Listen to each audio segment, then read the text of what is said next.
Steve Schmidt Unfiltered. Steve Schmidt, take it away. If I showed you a race where an incumbent was polling at or under 40 with 4 weeks to go, would you say that incumbent had a chance? I would say they don't have a chance. And I think that, look, everybody was surprised by the result in 2016. And I think it's as simple as understanding this.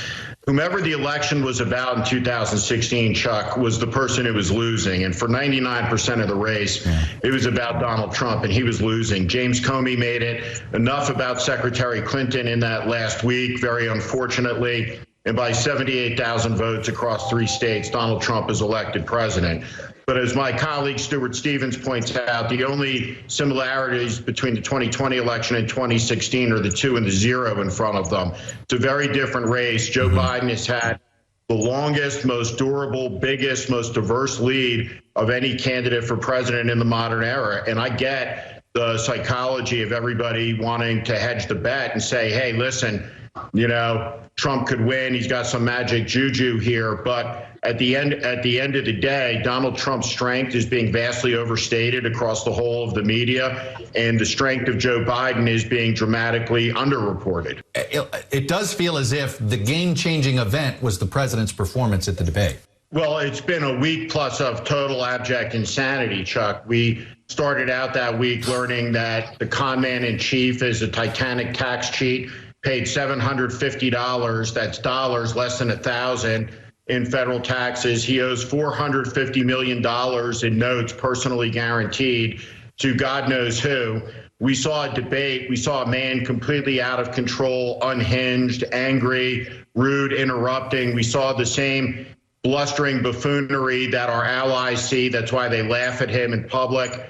It's why we have 200,000 dead Americans from a virus that could have been contained.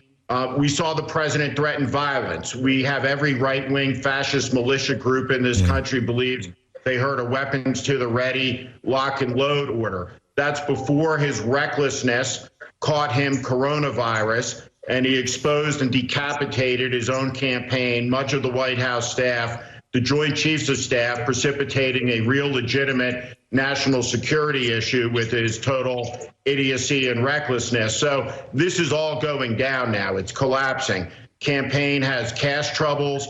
The campaign manager was hauled off to the psych ward. The former campaign manager tackled by the police because he's implicated in allegedly $40 million of theft from the campaign. We see scandal erupting around Kimberly Guilfoyle with her depraved behavior at the Fox News channel. Nothing new there, but she was sitting in the front row with the family as they unfairly smeared and attacked the Biden. So this whole rotten, fetid thing is collapsing. It's downfall time.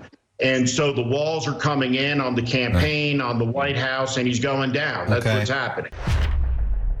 Now, tell me, I could not have said that any better.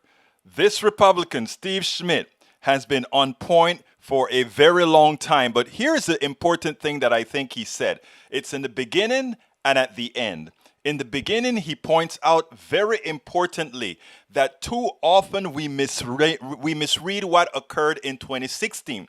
Those of us who followed the numbers actually said it could happen exactly the way Donald Trump did it. We expressed that at Daily Kos and many other places because it's in the numbers. It wasn't an accident. It's an aberration in the American Constitution that a person could get 3 million votes more and still lose an election. But if you just do things in a particular way, enough voter suppression, enough voter intimidation, enough of ignoring your base, it is very possible.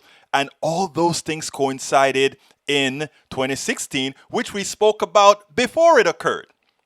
And at the end, he talks about the self-destructiveness of the Trump administration. Now, Trump got lucky and won.